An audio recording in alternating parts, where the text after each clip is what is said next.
Hi guys, Pulsar 180யில் பார்த்தீங்கன்னா நம்ம ஒரு சில மாடிஃபிகேஷன் பண்ணியிருக்கோம். ஃபஸ்ட்டு பார்த்தீங்கன்னா லெஃப்ட் கண்ட்ரோல் ஸ்விட்ச் வந்து மாற்றிருக்கோம். லெஃப்ட் கண்ட்ரோல் ஸ்விட்ச் வந்து ரொம்ப வருஷமாக இது வந்து ரொம்ப பழைய வண்டி. ரொம்ப வருஷமாக கண்ட்ரோல் ஸ்விட்ச் வந்து பழசை யூஸ் பண்ணதால் லோ பீம் ஐ பீம் பாஸிங்லாம் எதுவுமே ப்ராப்பராக ஒர்க் ஆகலை. ரைட் சைடு வந்து இந்த கில் ஸ்விட்செலாம் கொஞ்சம் ரைட் சைடு கண்ட்ரோல் ஸ்விட்சை வந்து மாற்றிட்டோம். ரைட் சைடு கொஞ்சம் இந்த ஹெட்லைட் ஆன் ஆஃப் ஸ்விட்சு, அப்புறம் இந்த செல்ஃப் போடுற இந்த கில் ஸ்விட்ச் இது எல்லாமே ஒர்க் ஆகல. ரெண்டுமே பார்த்தீங்கன்னா புதுசு மாற்றிட்டோம், left side right side.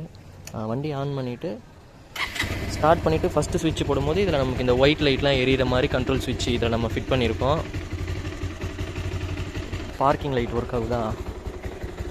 Next போடும்போது ஹெட்லைட் ஒர்க் ஆகும். அப்படியே low beam high beam passing எல்லாமே மாற்றிக்கலாம். வண்டியில் வந்து இந்த லெஃப்ட்டு ரைட்டு 2 கண்ட்ரோல் ஸ்விட்சும் வந்து ஒழுங்காக வேலை செய்யலான்னு இருந்தாங்க.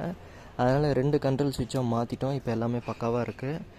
இப்போ வந்து போபோ மொபைல் ஹோல்டர் போட்டிருக்கோம். இது வந்து ஃபாஸ்ட் சார்ஜிங். இது பார்த்திங்கன்னா இப்போது இதில் வந்து பின்னாடி ஒரு பட்டன் இருக்கும்.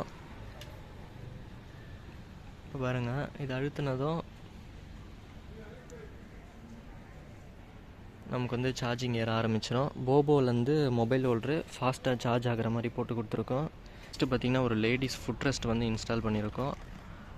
அடுத்து ஒன்று பார்த்திங்கன்னா top rack, small top rack வந்து நல்லா வெயிட்டு தாங்குற மாதிரி சின்ன டைப்பில், அதாவது பிக் டாப் ரேக் இருக்குது. இது வந்து small top rack. Small top ரேக்கும் வந்து இன்ஸ்டால் பண்ணி கொடுத்துருக்கோம்.